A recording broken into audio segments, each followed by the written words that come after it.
traffic update man po tayo. Nagsimula kahapon ang tigil pasada ng transport group na Manibela. Maraming commuter ang nagsabing nahirapan daw sila sa pagbiyahe dahil dito. Sa ikalawang araw ng strike, kumustahin naman natin ang lagay ng trapiko at mga biyahero kasama ang ating traffic tito na si Tito Mondi Lopez live dyan mula sa Philcoa. Good morning, Tito Mondi. Ano ba? Marami na bang tao dyan ngayon? Yes, Mami Chiki. Good morning sa Mami Chiki. Siyempre, it's Thursday, Throwback Thursday. Diba? Napapakinggan niyo ba? Kami namang nasa inyo na to, diba? Itong carol natin. Kaya naman, Team Commute. Kaway-kaway, sabay. Hey! Hindi ko pa narinig eh. Kaya ba?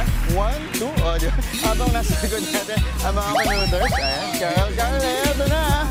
Quick traffic update tayo. Ayan, kita yun. Fit tayo, fit. Ayan. Yung mga kapatid natin commuteries nandito sa kalsada. Kasama ko sila. Di ba maraming sasakyan, pero yung traffic moving naman. Kaya goods. Pero eto na nga. Ayan na. Huminto ba sila? Eto, ayan, huminto sila. Eto, second day ng nationwide transport strike na sa pangunguna ng ilang transport group gaya ng Manibela at Quezon. Kasama sa mga apektado, itong Philcoa, isa sa mga sentro ng tigil pasada at alam naman natin ng Philcoa, nako, lagi talagang bida rin niya kapag may traffic. At ngayong araw, sasama na rin ang grupo ng piston sa panawagan kontra korupsyon at sa issue ng jeepney modernization. Pero kahit may strike, kita niyan, mga kapatid natin, sakay na po kayo. Ayan.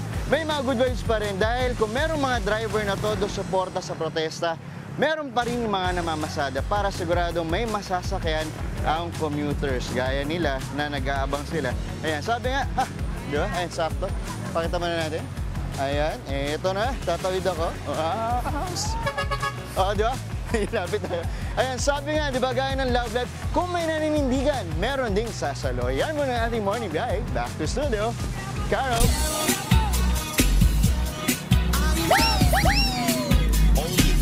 Carol! Ito, Mondi!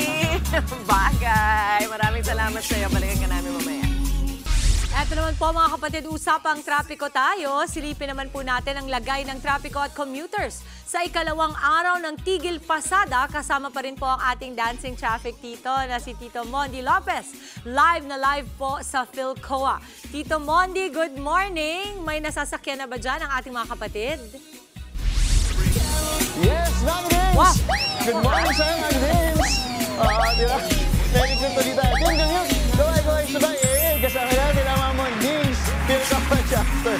Eto na, ikot. Isa ba? One. Good morning. Ayan.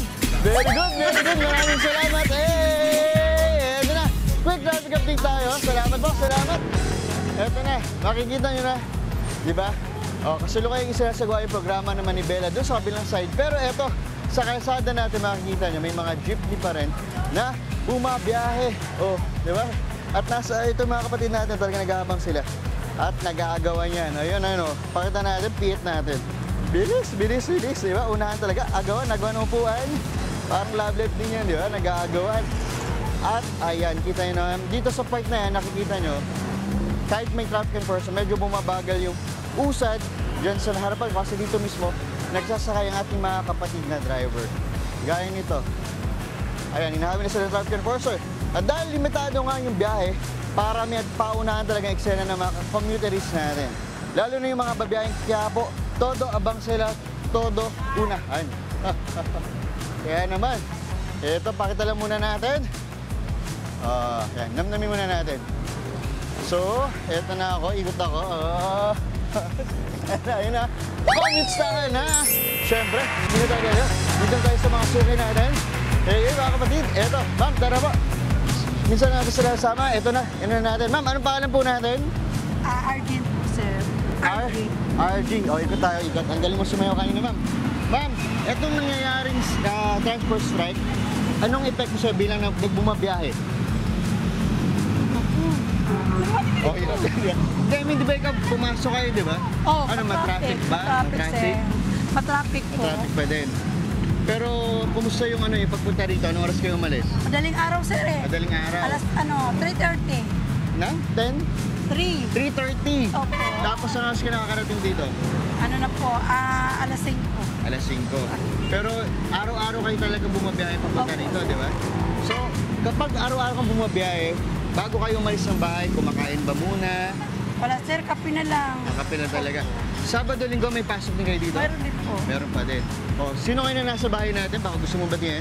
Mga anak ko, mga anak. Anong pangalan? Ayan. Nanay? Anong pangalan? Dondi, Princess, RJ. Ayan. Kitang-kita ko. Fresh na namin. Kita mo yung pagsayo mo. Masambal nga ulit. 1, 2, 3. Isang sayo tayo ulit. Carol, 1, 2, 3, go. 1, 2, siya ba? Lower. Lower siya. Lower. Sakto sa buto dahil yan mukhang ito. Bagay na bagay sa'yo. Ang M+ regalo ng Ops. Tanda ng pagmamahal ng M+ Gold. Thank you sir. Ay, mas sikibay ang ating buto, ha? Thank you. Kaya ba na? Tama, kaya ba natin sumayo na hawak yan? Ready? Ito, pakita natin. Ayan, so tayo. 1, 2, 3. Yan. Oo, di ba? Yan muna ang morning biyahe. Muli, akin yung dito mo. Ayun yung kasabay sa paglalakbay. Thank you sir. Andulas lang, ha? Ay, nagigado ko. Thank you po. Sayo, sayo pa, sayo pa. Sayo, sayo. Sayo. Sayo, lower. Back, sayo, lower. Maraming salamat, Tito Mondi. Mga kapatid, Mondi Lopez po, manatiling updated sa lagay ng trapiko sa mga pinakaabalang kalsada sa Metro Manila. Mag-follow at subscribe na sa social media pages ng News 5.